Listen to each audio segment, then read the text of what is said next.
Dundigal municipal పరిధి మాలంపేటలో Lakshmi Srinivasa constructions director Guram Vijayalakshmi అదుపులోకి తీసుకున్న పోలీసులు ప్రభుత్వ స్థలాలు ఆక్రమించి అక్రమ నిర్మాణాలు చేస్తూ అమాయకులను మోసం చేసి తప్పించుకుని తిరుగుతున్న లక్ష్మీ శ్రీనివాస్ కన్స్ట్రక్షన్ సంస్థ నిర్వాహకురాలు గురం విజయలక్ష్మిని శంషాబాద్ ఎయిర్పోర్ట్ లో అదుపులోకి తీసుకుని దొండిగల పిఎస్ కు తరలించి పోలీసులు ఈ రోజు ఆమెను అరెస్ట్ చేశారని సమాచారం రావడంతో బాధితులు దొండిగల్ పోలీస్ స్టేషన్ కు చేరుకున్నారు. ఆ వెంచర్లో ఆ ప్రభుత్వ భూములను స్వాధీనం చేసుకొని ఏదైతే మల్లంపేట విజయలక్ష్మి విల్లాస్ ఏదైతున్నాయో ఆ లక్ష్మీ శ్రీనివాస కన్స్ట్రక్షన్ ఏదైతుందో అందులో ప్లాట్లు కోల్పోయిన వాళ్ళు ఆవిడ వల్ల అన్యాయం జరిగిన ప్రజలందరికీ మీరు శ్రద్ధ తీసుకోండి. ఇట్లాంటి దొంగ బిల్డర్ల వల్ల ఈ రోజు రియల్ ఎస్టేట్ రంగంలో ప్రజలు నమ్మకం కోల్పోతున్నారు. కాబట్టి మేము ఒకటే కోరుతున్నాం, ఏదైతే మల్లంపేట లక్ష్మీ శ్రీనివాస కన్స్ట్రక్షన్స్ ఏదైతే విల్లాస్ ఉన్నాయో అక్కడ నష్టపోయిన బాధితులు ఉన్నారో ఆ 20 మందికి అందరికి కూడా విల్లాలు ఇవ్వాలి. రెండో డిమాండ్ మేము ఒకటే డిమాండ్ చేస్తున్నాం, అప్పటి మున్సిపల్ రెవెన్యూ ఇరిగేషన్ అధికారులు కూడా సహకరించారు కాబట్టి నిర్మాణాలు పూర్తయినాయి కాబట్టి మోసపోయి ఈ రోజు ప్రజలు కొనుక్కున్నారు కాబట్టి అప్పటి అధికారుల పైన కేసు నమోదు చేయాలి. ఏదైతే విల్లాలు కట్టుకున్నారు కదా మరి విల్లాలు ఇచ్చారు కదా వాటికి ఈ రోజు కూడా కరెంట్ కనెక్షన్ కానీ ఇంటి నెంబర్ కానీ ప్రాపర్టీ అసెస్మెంట్ అవుతలేదు. తెలంగాణ మున్సిపల్ చట్టంలో నిర్మాణం పూర్తయినప్పుడు 100% ప్రాపర్టీ అసెస్మెంట్ చేసుకోవడానికి ఫైన్ తోని ఏ విధంగా అవకాశం మిగతా ప్రజలకు ఇస్తున్నారో ఏదైతే లక్ష్మీ శ్రీనివాస కన్స్ట్రక్షన్ మల్లంపేట విల్లాల వల్ల కూడా అదే విధంగా రెగ్యులరైజ్ చేయాలని మేము డిమాండ్ చేస్తున్నాం. ఎందుకంటే ప్రజలు అన్యాయం అయిపోయి ఆగమయ్యారు కాబట్టి వాళ్ళకు తెలంగాణ మున్సిపల్ చట్టంలో ఏదైతే అవకాశం ఇచ్చిందో దాని ప్రకారం రెగ్యులరైజ్ చేసి వాళ్ళకు వాటరు, డ్రైనేజీ, రోడ్డు అన్ని సౌకర్యాలు కల్పించి మిగతా వాళ్ళని ఆదుకోవాలని నష్టపోయిన వాళ్ళకు విజయలక్ష్మి ప్రాపర్టీలకు వెళ్ళి జప్తు చేసి వాళ్ళందరికీ నష్టపరిహారం చెల్లించాలని డిమాండ్ చేస్తున్నాం. పోలీస్ అధికారులను కూడా కోరుతున్నాం, ఆవిడ బెయిల్ రాకుండా సెక్షన్ నమోదు చేసి బయటికి రాకుండా కోర్టుకు వెళ్ళే జైలుకి వెళ్ళే విధంగా చేయాలని అభ్యర్థిస్తూ పోలీస్ అధికారులకు ధన్యవాదాలు చెప్తున్నాం. 2019లో మొత్తం డబ్బులు కట్టేసాం. ఇంతవరకు మాకు హ్యాండ్ ఓవర్ చేయలేదు. మమ్మల్ని ఇబ్బంది పెడుతుంది, రోజు ఒక రాక చుక్క చూపిస్తుంది. ఎన్ని రోజులు ఇట్లా కష్టపడాలి? హైడ్రా కోసం మేము పొడగొట్టుకోవడానికే ఇన్ని డబ్బులు కట్టి ఆమెకి ఇది చేసామా? మొత్తం ఫుల్ పేమెంట్ చేసాం 19లో 2019.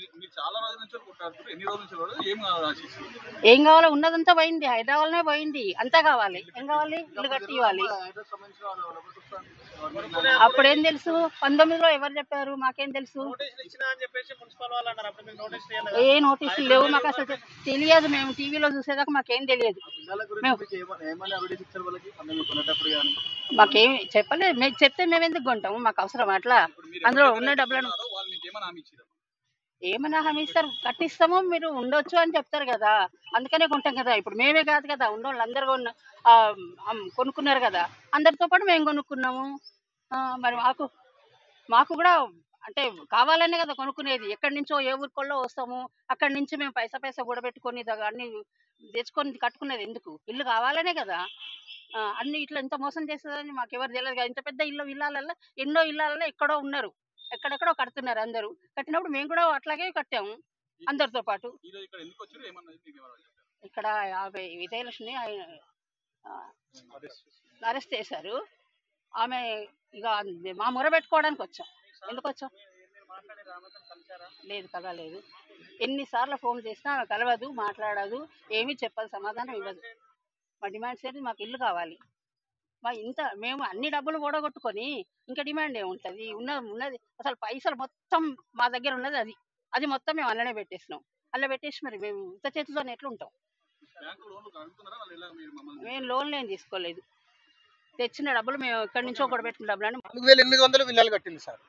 ఈ పక్కన వచ్చిన ల్యాండ్ అంతా ఎక్కడదమ్మా? అసలు నువ్వు రోడ్లకి వెళ్ళి తీస్తే మనకి రావాలి కదా అంటే నాకు వేరే కమిట్మెంట్ ఉందండి ఊరోళ్ళతోని, నేను అక్కడి నుంచి తెచ్చుకున్నా, ఇక్కడి నుంచి తెచ్చుకున్నా ల్యాండ్ అంటది. పోనీ నా ఇంటికి నాకు పర్మిషన్ ఇవ్వమంటే పర్మిషన్ లేదు. ఇట్లా మమ్మల్ని 3 years నుంచి టార్చర్ పెట్టి ఫైనల్గా ఏ దేవుడో కరుణిస్తే ఆమె ఇప్పుడు దొరికింది సార్. సో మేము అందరూ వస్తా అన్నారు, 100-150 మంది కూడా వస్తా అన్నారు, కానీ మేము వద్దని చెప్పినాం. 300 విక్టిమ్స్ ఉన్నారు, అందులో అవైలబుల్ గా 150 మెంబర్స్ వరకు ఉన్నారు ఇంటి దగ్గర.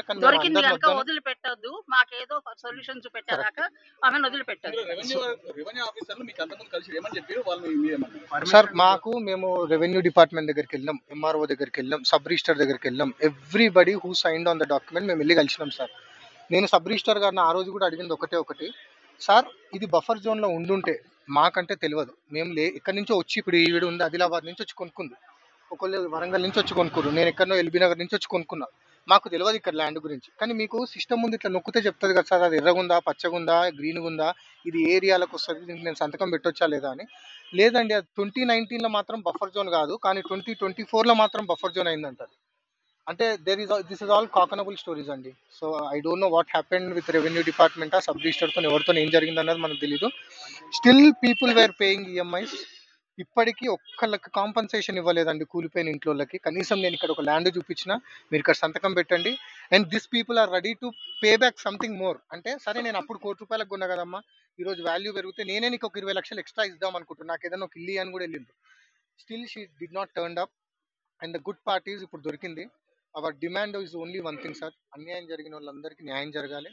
And she has to never come out. మాలాగా ఎవ్వరికి కానీ మాలాగా ఎవరు నష్టపోవద్దు. మాది ఏదైతే రెగ్యులరైజేషన్ చేయాలో చేసి, మాకు ఏవైతే what you call so what ever it is, ఏది న్యాయపరంగా ఏది వాళ్ళకి జరుగుతుందో అది న్యాయం జరగాలని మేము కోరుకుంటున్నాము. అండ్ మాలాగా ఇంకెవరికి ఇబ్బంది కలగొద్దు. ఆమెది ఎక్కడెక్కడైతే ప్రాపర్టీస్ ఉన్నాయో దాన్ని టైఅప్ చేసి అయినా సరే మా ప్రాపర్టీతోని వీళ్ళందరికీ న్యాయం జరగాలి. బేసిక్ ఎమ్యూనిటీస్ సార్, అంటే బేసిక్ అంటే ఒక రోడ్డు, ఒక